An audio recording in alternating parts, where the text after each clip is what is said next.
What up, everybody? It's your boy Blim, PTK Blim. I'm back with another video. So I did tell you guys I was gonna make another video later on today, and so here it is. The first thing I want to say before I even start the topic of the video, I want to say thank you for everybody coming out, showing support for my channel. I tweeted out earlier I started my channel. So many people came through, showed love. I've been getting tweets all day about it. I really appreciate that. It means a lot to me. Starting my video out, pretty much my first time here on YouTube. I had channels previously, but I didn't really follow up with them. So this is kind of my first time again. So I want to say thank you. That means a lot to me. So on to today's video. So what I wanted to make my first video about was something that we all been back and forth with about, especially this generation. Now, this console war.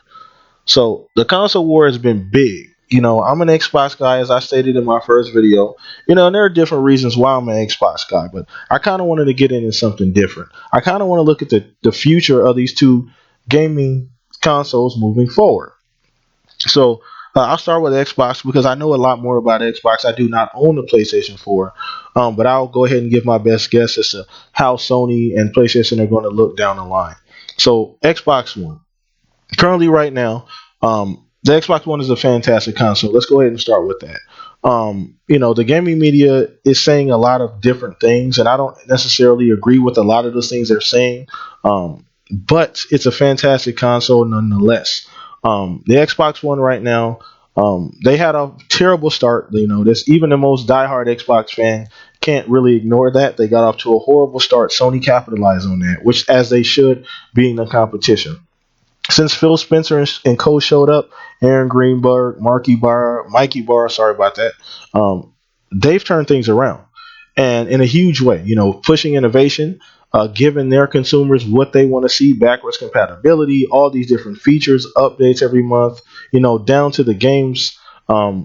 Console exclusives, first party exclusives, a lot less third party marketing deals in the previous generation, which I like to see. I liked it the fact that they're investing in the first party studios this generation because that gives your console variety. It gives consumers a reason to go out and buy just your console for a game that can only be played on your console. So I like the way Phil and Co are doing it. I like the direction they're going, and it's only going to get better. You got cloud, you got all these games coming down the line that can take advantage of that. You got backwards compatibility, maybe even expanding all the way back to OG Xbox games, which gives consumers so much value. EA access. You got great games coming down the line, Quantum Break, Recore, a ton of different games. That's just to name a few. The next 18 months are going to be crazy. My wallet's literally going to be screaming all the way to hell because it's going to be so empty within the next year and a half from so many exclusives, so many games coming out on the Xbox One, and I'm excited for it.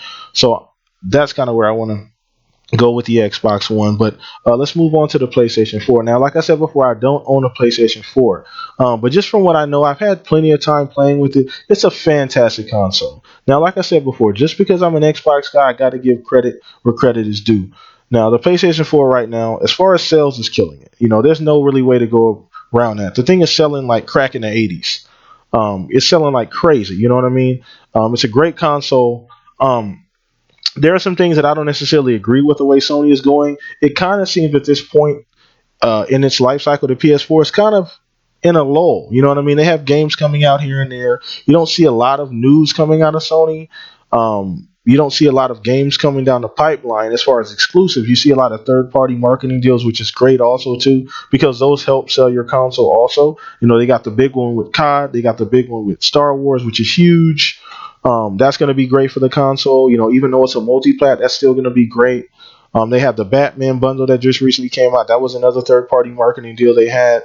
They got some other games coming down the line. Nothing really exclusive that I'm looking forward to. I can't wait to get a chance to play Uncharted or the next God of War whenever that does come out. I'm definitely going to pick those up. Those will definitely be games that I decide to buy a PlayStation 4 for. Because I love God of War. Uncharted is one of the best games of last generation. It's a consistent, continued, great game series. That's something I definitely want to pick up. But as moving forward, I don't really see much outside of that. Now, like I said, I'm not gonna say Sony can't come through and surprise us with the games they have coming. Oh, I don't want to. I want to backtrack real quick. Horizon. I don't want to forget about that game. That game looks fantastic graphically. Guerrilla Games is making that game. The people that make Killzone. Now, Killzone is a beautiful game. So is Horizon. I hope they have a story to actually go with the game this time around, because as beautiful Killzone was, the gameplay wasn't that great. It was kind of slow, kind of clunky. There was really not much of a story there, so it kind of took precedence over the graphics, which were beautiful. So hopefully that game's come with a nice story. I heard they got some great writers working on it from some other studios, so hopefully that all works out. But down the line for Sony, you know what I mean? Things can change. They got their Paris show coming up. Not exactly sure what they're going to show now. They didn't go to Gamescom. Microsoft had a fantastic Gamescom. I think the Gamescom actually was better than the E3 in my opinion. Slightly better. Both were fantastic. So that's kind of where I see both companies heading in the future. Both of them have a bright future. They're just going a little bit different direction.